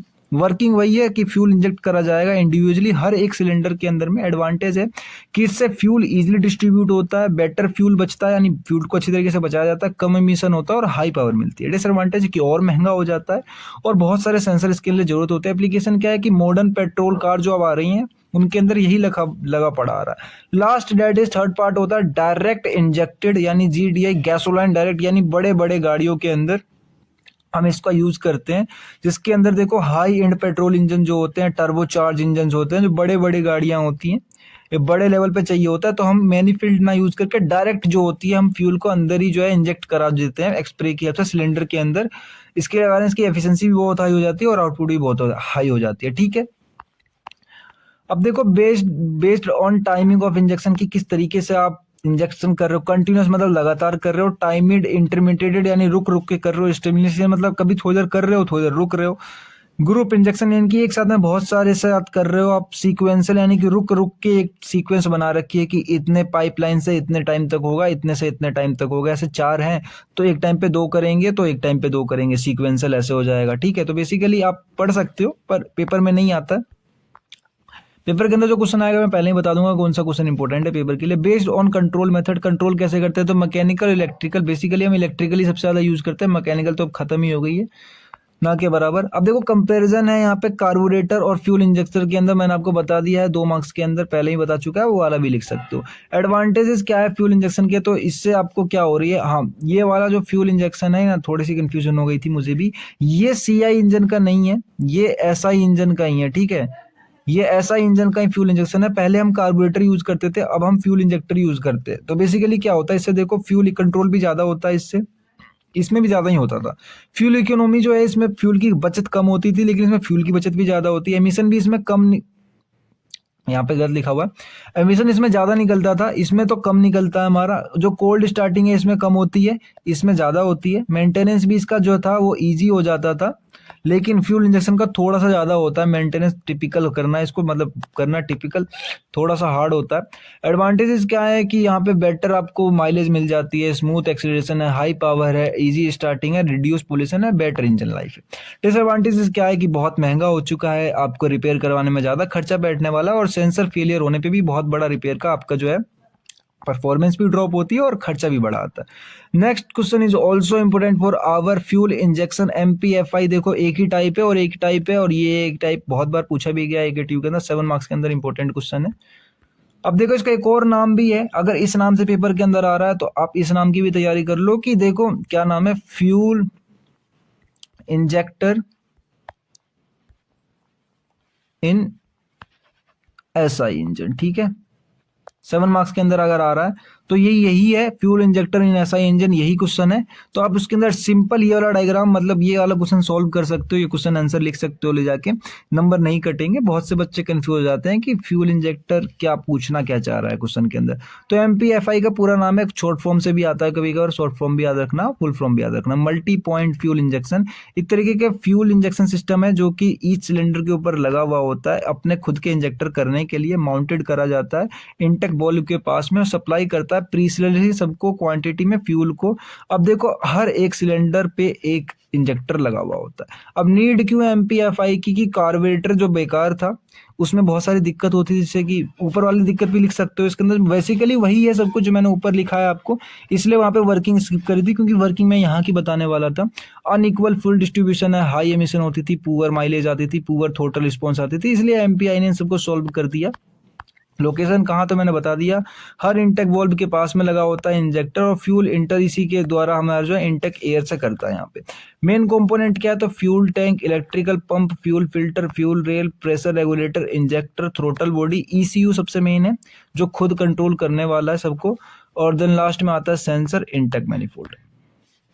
सेंसर कौन कौन से एमपीएफआई में यूज करे जाते हैं, 2-3 के नाम याद कर लेना, क्योंकि सेंसर मेन होते हैं, जैसे कि अगर आपको याद हो, manifold, absolute pressure MAP, throttle position sensor TPSP, oxygen sensor, oxygen lambda sensor है वैसे तो ये, engine coolant temperature sensor ETT, crankshaft position sensor CKP, intake air temperature sensor IIT, ये सारे के सारे यूज करे जाते हैं, लेकिन इन सबको कंट्रोल कौन करता है, ईसीयू। ठीक है, याद रखना, इस सारे के सारे को ईसीयू कंट्रोल करता है। वर्किंग क्या है, कुछ नहीं, वर्किंग समझने से पहले से आप थोड़ा डायग्राम समझ लो, इसका डायग्राम समझने का आपको इजिली होगी, समझने में कोई दिक्कत नहीं होगी, क्योंकि डायग्राम इज इंपॉर्टेंट।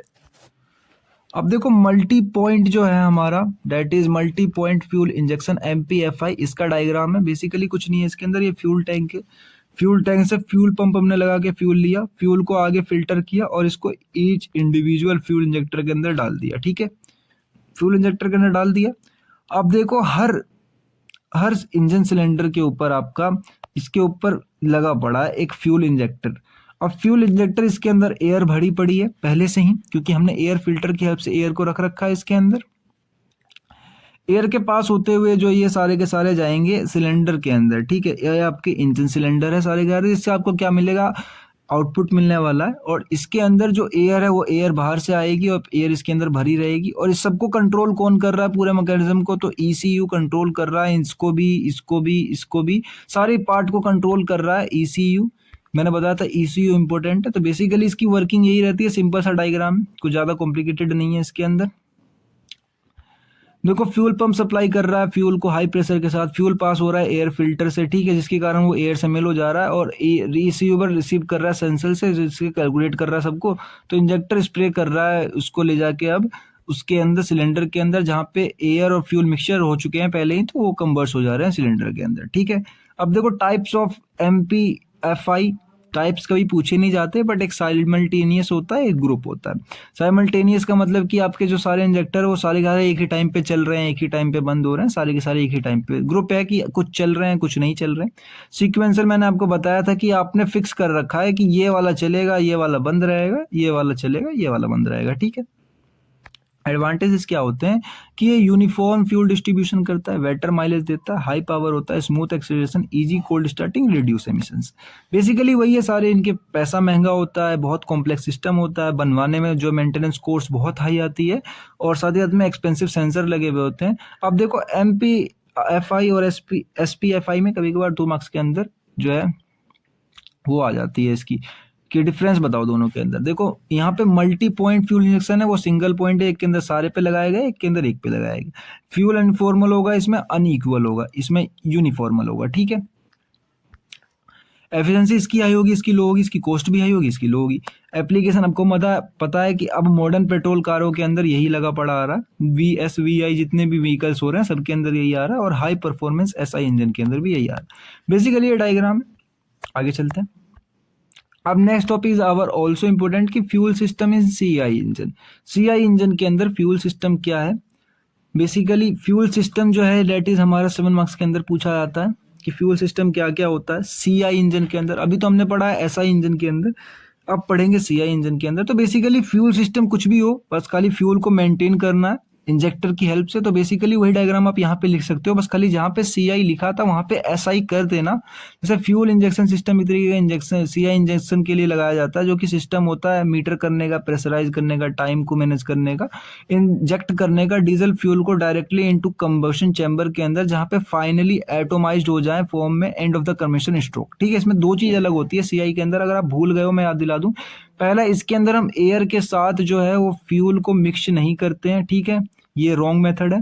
दूसरा वाला है कि इसके अंदर जो फ्यूल हम सीधा इंजेक्ट करते हैं उसके अंदर पहले से ही एयर होता है, फ्यूल को बीच में इंजेक्ट करते हैं, अब आपको याद आ जाएगा। और तीसरा चीज है कि इसके अंदर हम डीजल फ्यूल यूज करते हैं, पेट्रोल यूज नहीं करते हैं, ठीक है। बस यही डिफरेंस है, बाकी सब कुछ सेम है। अब सीआई इंजन के अंदर जो है कार्बोरेटर नहीं होता है, स्पार्क प्लग यूज करा जाता है, इसके अंदर वो सब नहीं यूज करा जाता है, ठीक है, ना ही कार्बोरेटर ना ही स्पार्क प्लग। अब जो फीचर्स हैं फ्यूल इंजेक्शन सिस्टम के वही है metering, pressurising, timing, atomising, distribution और कट ऑफ।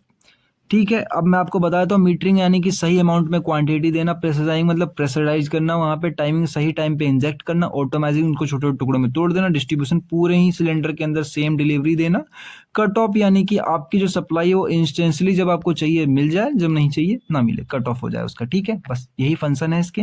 रिक्वायरमेंट क्या क्या है good CI fuel injector engine की, यानी कंबर्सन इग्निशन फ्यूल इंजेक्शन सिस्टम की? तो हाई इंजेक्शन होता है, एक्यूरेट मीटरिंग होती है, करेक्ट इंजेक्शन होता है, फाइन एटोमाइजेशन। अगर आपको ऊपर वाला ढंग से पढ़ा है तो यहाँ पर आप सब कुछ अपने मन से भी लिख सकते हो। Uniform fuel distribution, quick start, smooth combustion. Main component क्या क्या होता है एसआई फ्यूल इंजेक्शन सिस्टम के? Fuel tank, fuel filter, feed lift, injection pump, high pressure fuel line, injector या इंजेक्शन नोजल कह लो, गवर्नर। अब देखो नोजल वर्ड यहाँ पे इंपॉर्टेंट है, मैं बताऊंगा थोड़ा सा आगे चल के। गवर्नर और कंट्रोल रैक। देखो मैं जो कुछ बता रहा हूँ सिर्फ उन्हीं को पढ़ना। अब देखो types of fuel injection system CI engine के अंदर में, तो हम पहले एयर इंजेक्शन सिस्टम करते हैं कि फ्यूल को एयर से कंप्रेस करवाते हैं, ठीक है, कंप्रेस एयर का यूज करके उसको इंजेक्ट करवाते हैं बल्कि हैवी सिस्टम के द्वारा। दूसरा होता है सॉलिड एयरलेस होता है, इसके ऊपर हम जो है फ्यूल को इंजेक्ट करवाते हैं डायरेक्टली हाई प्रेशर फ्यूल के द्वारा विदाउट एयर के। बेसिकली अब यही वाला यूज होता है, ये वाला पहले यूज होता था, ठीक है, ये आउटडेटेड हो चुका है एयर वाला।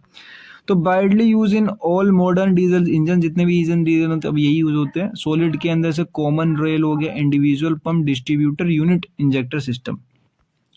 अब देखो ये चारों के चारों अपने सिलेबस में, इनका डायग्राम है, इनकी कंस्ट्रक्शन है, इनकी वर्किंग है, सारे के सारे ही जो क्वेश्चन है अच्छे खासे हैं, बड़े बड़े हैं, बट कभी पूछे नहीं गए तो मैंने बताया नहीं है। अगर आप पढ़ना चाहते हो तो बता देना, वैसे मैंने नोट्स में लिख रखे हैं, देखो मैंने नोट्स तो सबके बनाए थे, बट अब अगर आप टाइमिंग देखोगे डेट इज 50 मिनट तो वैसे भी हो चुके हैं वीडियो के अंदर में, और अगर मैं ले दे के इनको पढ़ाने की कोशिश भी करूं तो 2 घंटे तक पहुंच जाएंगे। अगर आप चाहते हो, आपके पास सफिशिएंट टाइम है, आप इस बैच के साथ ये वीडियो नहीं देख रहे हो जब मैं वीडियो बना रहा हूं, तो मुझे कमेंट कर देना, मैं इस टॉपिक के ऊपर डेडिकेटेड नया वीडियो बना दूंगा। इनके सारे ही पार्ट जो ये हैं हमारे चारों के चारों, इनके ऊपर डिटेल वीडियो बना दूंगा। वैसे नोट्स के अंदर तो यहाँ भी है, पर उनके अंदर डिटेल वीडियो विद डायग्राम बना दूंगा।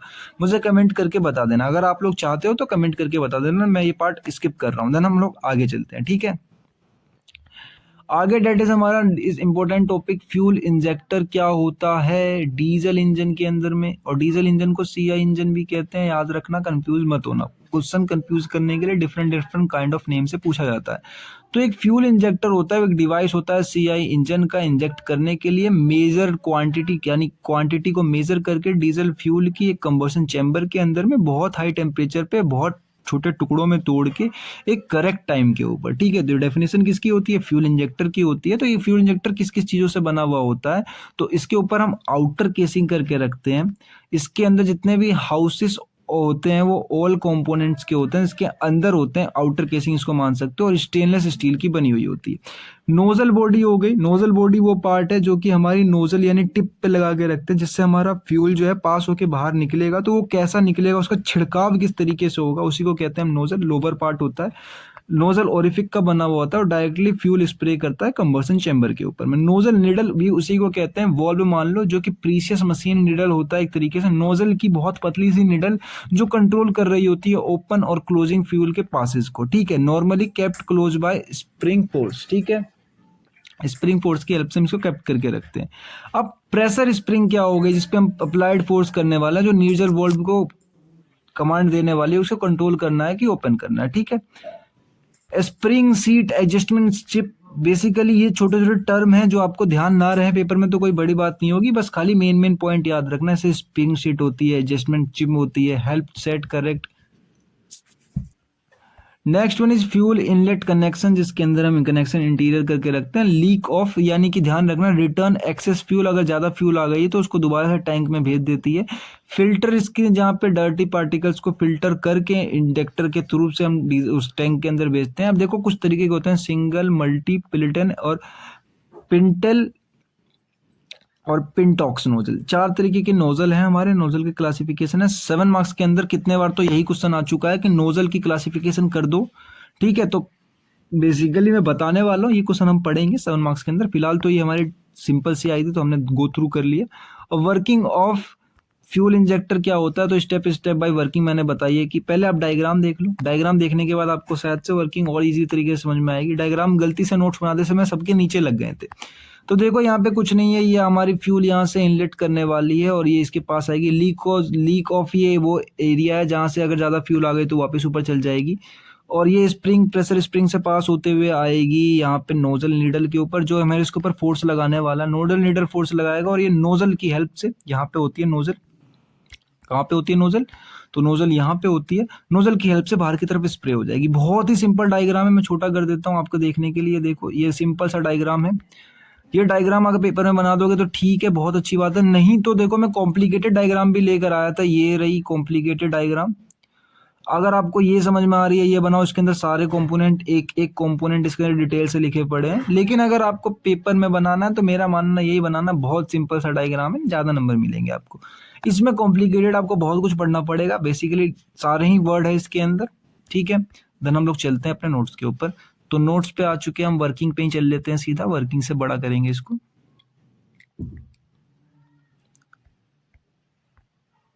तो देखो वर्किंग क्या होती है कि इसके अंदर फ्यूल सप्लाई करते हैं हम। फ्यूल सप्लाई करते हैं तो वो हाई प्रेशर फ्यूल होती है, इंजेक्ट करी जाती है पंप के द्वारा, तो इंजेक्टर के अंदर आती है और फ्यूल के अंदर भर जाती है, ठीक है। फ्यूल इनलेट हो गई। प्रेशर बिल्ड करते हैं उसकी स्प्रिंग की हेल्प से, ठीक है। नीडल की हेल्प से स्प्रिंग फोर्स लगा के उसके ऊपर ओपन करते हैं नीडल वॉल्व को। अगर ज़्यादा प्रेशर आती है, ज़्यादा ही हमारी एक्सीड प्रेशर लग रही है स्प्रिंग फोर्स से, तो नीडल जो है वो लिफ्ट कर जाता है। फ्यूल इंजेक्शन क्या होता है, फ्यूल पासिस करती है थ्रू द नोजल होल से और फ्यूल ऑटोमाइज हो जाती है, टुकड़ों में टूट जाती है, स्प्रे होकर सीधा कंबशन चैम्बर के ऊपर पड़ती है। एंड ऑफ द इंजेक्शन क्या होता है, अब इंजेक्शन खत्म हो चुका है तो पंप जो होते हैं वो कट कर देते हैं फ्यूल की सप्लाई को और प्रेशर ड्रॉप सडनली जो होता है रुक जाता है। हमारा जो हमारा प्रेशर ड्रॉप होता है वो सडनली रुक जाता है। प्रेशर किसके ऊपर पड़ रहा था, फ्यूल के ऊपर पड़ रहा था, जिसके कारण क्लोजिंग ऑफ नीडल वॉल्व क्या होती है, हमारी नीडल वॉल्व क्लोज हो जाती है। स्प्रिंग फोर्स जो लग रहा था वो पुश कर लेता है नीडल को बैक और सीट पर आ जाता है, इसके कारण इंजेक्शन स्टॉप हो जाती है और अवॉइड ड्रिपिंग। ड्रिपिंग मतलब जैसे टप टप टप टप टप टप ड्रिप करना, मतलब चूना, वो बंद हो जाता है हमारा वहां से। इंपॉर्टेंट इंजेक्टर कैरेक्टरिस्टिक्स अगर आपको याद रहे पेपर के अंदर तो और अच्छी बात है कि कन्वीनियंट, हम देखो कन्वेंशियल हम पहले यूज करा करते थे 200 से 400 वार तक, लेकिन अब यूज करते हैं 1000 से लेके 250 कह रहा हूँ 2500 वार तक। तो स्प्रे पैटर्न के हिसाब से इसे मैच करना होता है और शार्प कट ऑफ हमें जरूर चाहिए होता है इसके अंदर, ताकि जो है हमें जिस टाइम पे फ्यूल रोकना है उसी टाइम पे फ्यूल रुक जाए, थोड़ा भी फ्यूल फालतू बाहर ना जाए। फंक्शन क्या होते हैं, फ्यूल जो इंजेक्टर होता है छोटे छोटे टुकड़ों में तोड़ देना, इंजेक्ट करना फ्यूल को एक कॉर्नर करेक्ट टाइम के ऊपर, इंश्योर करना प्रॉपर फ्यूल डिस्ट्रीब्यूशन को, प्रिवेंट करना फ्यूल के ड्रिपिंग को, इंप्रूव करना कंबर्शन एफिशिएंसी को। एडवांटेज सिंपल है, कंप्लीट कन्वर्सन हमें मिल जाता है, हायर पावर मिलता है, बेटर फ्यूल इकोनॉमी है, रिड्यूस स्मोक, लोअर इमिशन। ये डायग्राम मैंने आपको दिखा दिया। डायग्राम एक ये है, एक ये है, जो भी आपको पेपर में ज्यादा सुटेबल लगे आप बना सकते हो। अब देखो नोजल के ऊपर मैंने कहा था कि क्वेश्चन पढ़ाऊंगा आप लोगों को, तो ये नोजल पर आ चुके हैं हम लोग। नोजल दैट इज हमारा यहाँ पे नोजल है, चारों टाइप पढ़ने वाले हम डिटेल से।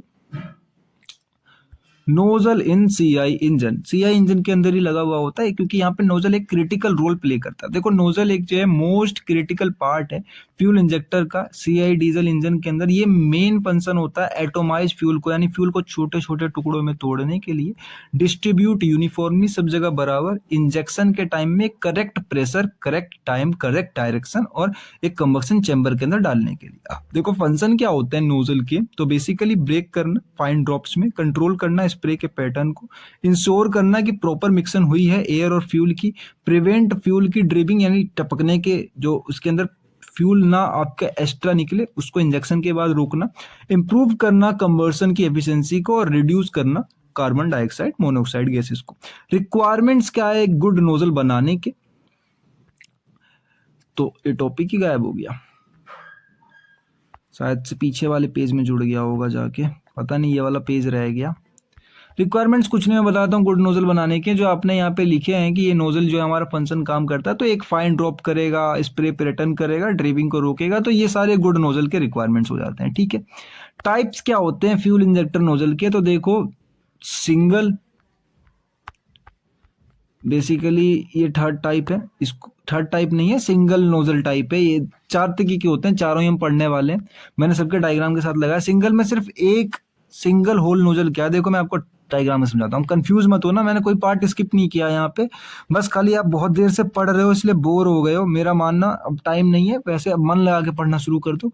देखो एक नोजल की लाइन ये आई, एक नोजल, ये हमारी पाइप है, इसके जो एंड पर आके मिल रही है डेट इज नोजल। यहाँ पे सिर्फ एक ही होल होगा, ऊपर से जितने भी फ्यूल आएगी इसी होल से होते हुए पास करके बाहर निकलेगी, तो ये सिंगल होल नोजल है। ठीक है, तो ये consist of only one small orifice, orifice का मतलब यहाँ पे होल से है। ठीक है, एक नोजल टिप के ऊपर होती है नोजल निडल जो open against the spring force, जो खुलती है हमारी स्प्रिंग फोर्स के हिसाब से, और यहाँ से हमारा फ्यूल पास करता है एक सिंगल होल के पास से। इसमें वर्किंग यही है कि जहाँ पे प्रेशर बढ़ता है तो स्प्रिंग से प्रेशर बढ़ता है, जिसके कारण निडल उठ जाती है और हमारी फ्यूल जो है बाहर की तरफ इंजेक्ट कर जाती है एक सॉलिड जेट के दौरान और कंबशन चैम्बर तक जाती है। तो इंजेक्शन के थ्रू जो प्रेशर ड्रॉप होता है निडल क्लोज हो जाती है, यही आपको पता है अब तक में। कैरेक्टरिस्टिक्स ये होता है कि produce long penetration, limited automisation. यहाँ पर आपको लिमिटेड ऑटोमाइजेशन यानी कि छोटे छोटे टुकड़े ज्यादा नहीं हो पाते क्योंकि एक होल थी, सिंपल कंस्ट्रक्शन होती है। एडवांटेज है कि सिंपल डिजाइन है, स्ट्रॉन्ग पेनिट्रेशन होती है यहाँ पे, suitable for low speed engine के लिए सही होती है। पुअर ऑटोमाइजेशन यहाँ पे डिसएडवांटेज देखने को मिलती है, uneven fuel distribution, not suitable for high speed engine. Application है कि ज्यादा जो ओल्ड डीजल इंजन हुआ करते तो उसमें यूज होते थे, अब इतने यूज नहीं होते, अब ये वाला यूज होता है। देखो बेसिकली सिर्फ हम इसके अंदर एक होल है, ऊपर से फ्यूल आ रही है, ये जो हमारी ये दिख रही है, ज्यादा फ्यूल आएगी तो पे भेज दे देगा वापस। ये फ्यूल आई, ये एक ओरिफिक था, स्प्रे ओरिफिक, यहाँ से सिर्फ एक टुकड़ों में, मतलब 2 टुकड़ों में ज्यादा से ज्यादा स्प्लिट हो गई। ठीक है, दूसरा है मल्टी होल नोजल। ठीक है, याद रखना multi hole nozzle, multi hole nozzle, दोनों बार एक ही चीज प्रिंट कर दी। तो मल्टी होल नोजल के अंदर हम 2 से 12 छोटे छोटे होल्स ओरिफिक्स बना के रखते हैं, ड्रिल करके रखते हैं नीडल के वेल्व कंट्रोल फ्लो करने के लिए। छोटे छोटे मतलब सेम वर्किंग है, यहाँ पे सर्वल टुकड़ों में कर देता है उसको, जिसके अंदर ज्यादा ही आपको क्या देखने को मिल जाती है, एटोमाइजेशन देखने को मिल जाती है। एडवांटेज क्या है कि बहुत अच्छी एटोमाइजेशन होती है, बेटर कंबशन और छोटे छोटे टुकड़े हो जाते हैं। इसके अंदर नॉकिंग कम होती है। ठीक है, कंप्रेशन मैन्युफैक्चरिंग के अंदर यूज करा था और बेसिकली अब यही वाला यूज करते हैं। ठीक है, मॉडर्न जो है हम यही यूज करते हैं। अब देखो बहुत सारे टुकड़े हैं, इसके टुकड़े हो चुके हैं, नहीं ये वाला नहीं है, डायग्राम थोड़ा सा पीछे हो गया था। ये देखो इसके बहुत सारे टुकड़े हैं, ये अलग पाइप आ रही है, ये एक अलग पाइप आ रही है, सारे अलग अलग टुकड़े कर देगी। ठीक है इसके। अब देन हम चलते हैं सेकंड वाले के ऊपर। सेकंड वाला डेट इज हमारा कहाँ गया, ये रहा पिंटल नोजल। पिंटल नोजल का मतलब कुछ नहीं है, कंफ्यूज मत होना, पिंटल नोजल का मतलब कोनिकल नोजल भी आप समझ सकते हो। ठीक है, इसका जो नोजल का नेडल होता है वो कॉनिकल होता है प्रोजेक्शन पिंटल की तरफ में, तो ओरिफिक ओपनिंग एरिया जो होता है वो चेंज हो जाता है नोडल की लिफ्ट के साथ में। ठीक है, कंट्रोल फ्लूइड फ्लो वर्किंग, इसमें बहुत लो प्रेशर के काम कर सकते हो, स्मॉल क्वांटिटी ऑफ फ्यूल मिलती है, बहुत कम मिलती है आपको, जिसके कारण आपकी फ्यूल बहुत कम खत्म होती है और फ्यूल पूरी की पूरी होलो कोन स्प्रे के अंदर स्प्रेड होती है। कैरेक्टरिस्टिक्स है कि वेरिएबल स्प्रे एरिया बढ़ा सकते हो। एडवांटेज है गुड एटोमा, क्योंकि बहुत फाइन पार्टिकल्स इसके अंदर हो जाते हैं आपके फ्यूल के, प्रिवेंट करता है सडन इंजेक्शन को, नोजल की लॉगिंग या जाम लग जाने को कम कर देता है। ये स्मूथ इंजन ऑपरेशन है, लिमिटेड पेनिट्रेशन मिलता है, सुटेबल नहीं होता हाई पावर इंजन के लिए क्योंकि बहुत कम फ्यूल इसके अंदर गिर रहा होता है ऊपर से नीचे।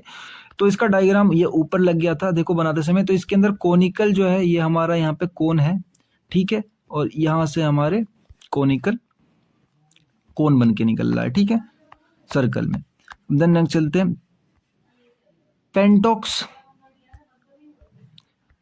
पेंटॉक्स नोजल। तो ये मॉडिफाइड है पिनोल का, इसके अंदर पेंटॉक्स के अंदर हम जो क्या है कि मेन होल भी लगा के रखते हैं और छोटे छोटे ऑक्सिलरी होल्स भी लगा के रखते हैं। ठीक है, यानी कि आपका मेन होल तो एक कोनिकल हो ही गया, साथ ही छोटे छोटे ऑक्सिलरी होल्स भी हैं। डायग्राम आप खुद बना लेना, क्योंकि ये डायग्राम मैं लगा नहीं पाया था नोट्स के अंदर इसका। तो जो सिंपल वर्किंग है आपको पता चलेगा, इसमें थोड़ा सा ज़्यादा एडवांस हो जाती है। इसके कारण क्या होती है, स्टार्टिंग परफॉर्मेंस बढ़ जाती है, एक्सीलेंट कूलिंग स्टार्टिंग हो जाती है। इसको बड़ी बड़ी गाड़ियों में भी यूज कर सकते हैं, ठीक है। जैसे IDI डीजल इंजन के अंदर भी हम यूज करते हैं, ठीक है। इसका डायग्राम रह गया था। अब देखो ये छोटी सी मैंने समरी टाइप टेबल बना रखी थी। मैं हमेशा टेबल को प्रीफर करता हूँ पेपर में बजाने से पहले कि टेबल आप लोग बना के रखा करो।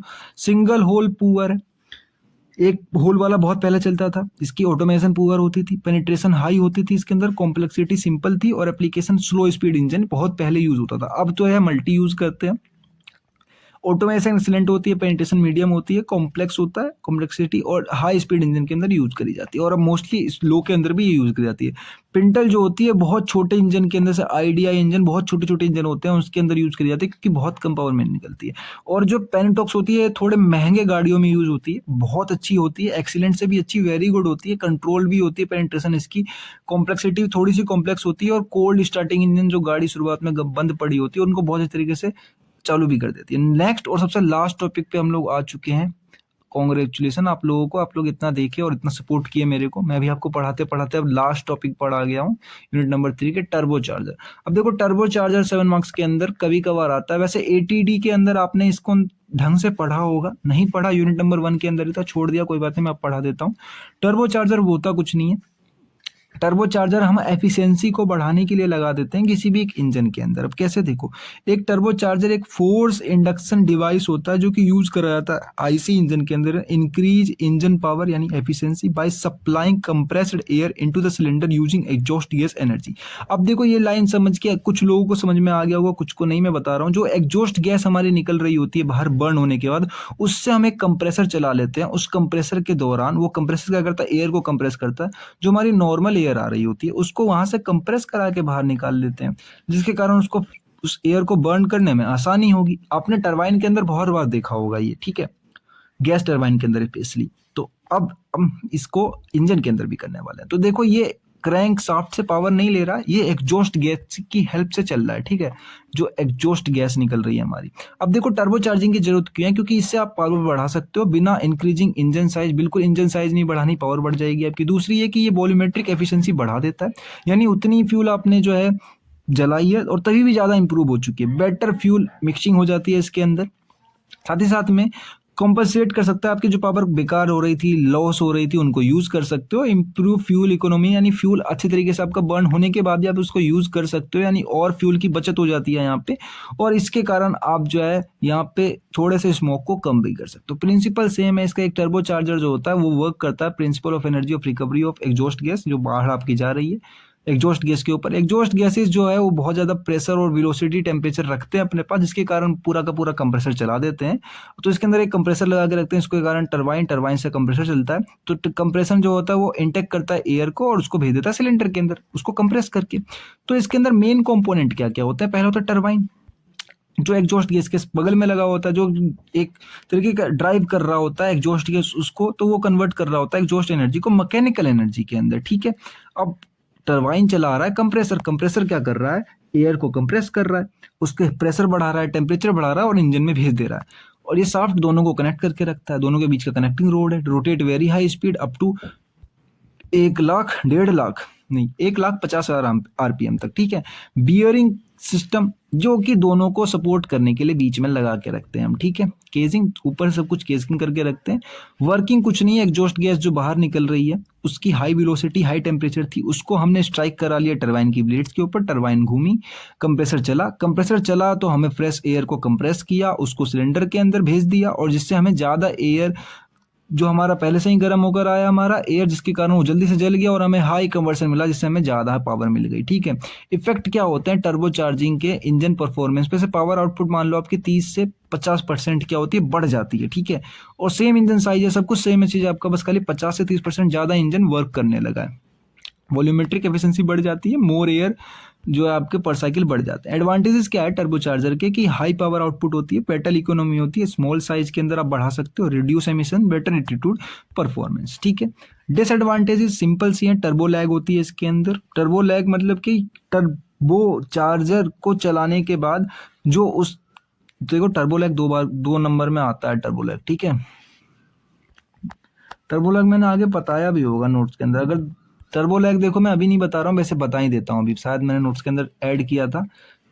टर्बो लैग वो वाला लैग होता है कि मान लो आपकी ये जो एयर निकल रही है इसके अंदर से जो आपकी एफिशिएंट, मान लो एयर बाहर की तरफ जा रही है एग्जॉस्ट गैस, तो यहाँ से आपकी टरबाइन रोटेट कर रही है इसको। इसके बाद जो टर्बो चार्जर घूम रहा है, टर्बो चार्जर घूम रहा है हमारा, टर्बो चार्जर क्या कर रहा है, एयर को इधर से ले रहा है, सिंपल एयर को, और सिंपल एयर को लेने के बाद इसको इधर गर्म करके भेज रहा है। तो आपकी जो एफिशिएंसी यहाँ से यहाँ तक आने में जो टाइम लग रहा है, that is known as turbo lag.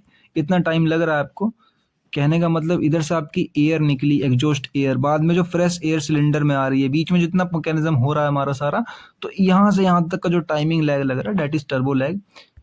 अगर डेफिनेशन नेट पे जाके खोजोगे, मैंने ऐड नोट्स में नहीं डालेंगे तो मिल जाएगी, वैसे तो मैंने नोट्स में डाल रखे हैं 2 मार्क्स के लिए, जहां तक मुझे याद आ रहा है। कॉम्प्लेक्स कंस्ट्रक्शन होता है, हाई ऑपरेटिंग टेम्परेचर होता है, रिक्वायर्ड गुड लुब्रिकेशन और हाई इनिशियल कॉस्ट होती है। एप्लीकेशन डीजल कार के अंदर, ट्रक्स के अंदर यूज करा जाता है, बड़े बड़े गाड़ियों में, बेसिकली बड़े, छोटे गाड़ियों में यूज नहीं करा जाता।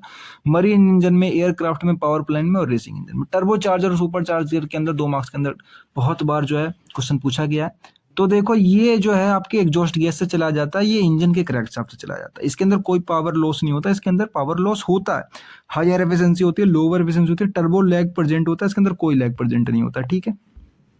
फ्यूल कंजप्शन जो होता है, तो इसके अंदर होता है fuel consumption, specific fuel consumption reduce, जो हमारी फ्यूल जो होती हैं।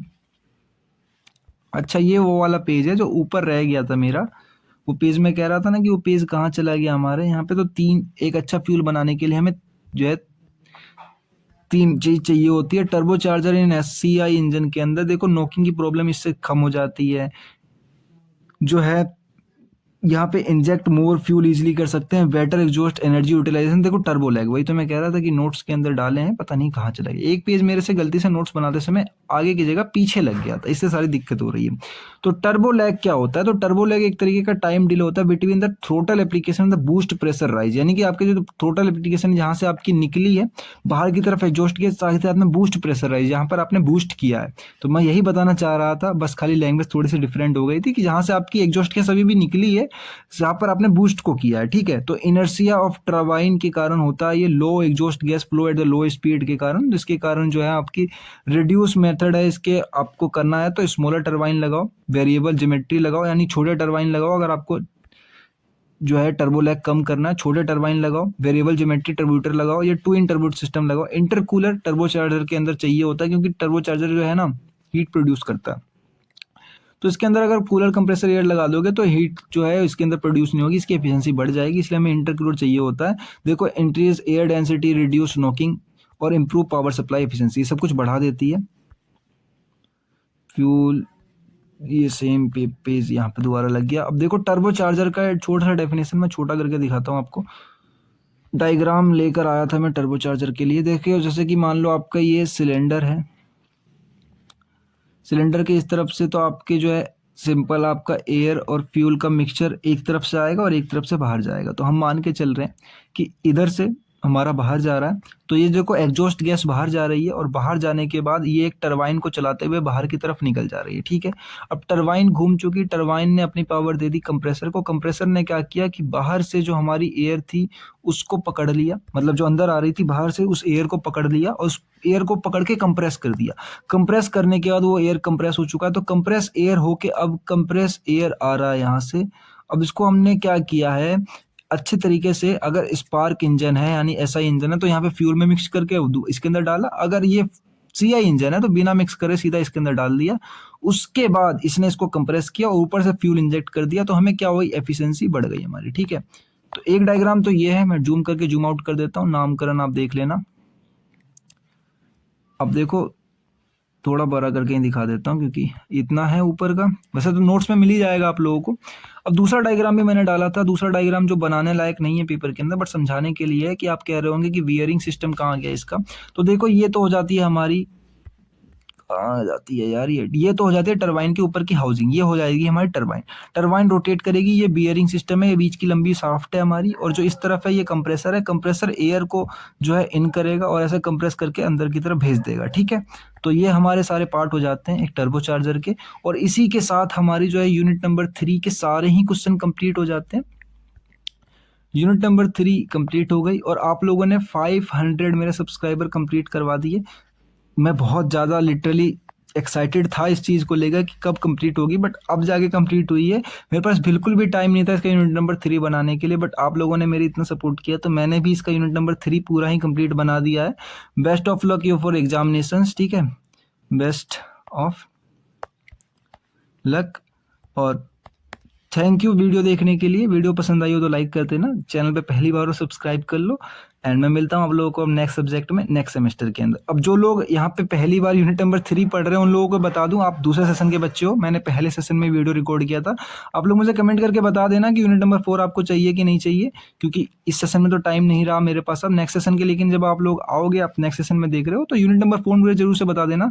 यूनिट नंबर 4 और 5 आपकी बाकी है तो मुझे याद दिला देना, मैं उसमें वीडियो बना के डाल दूंगा। Then keep learning.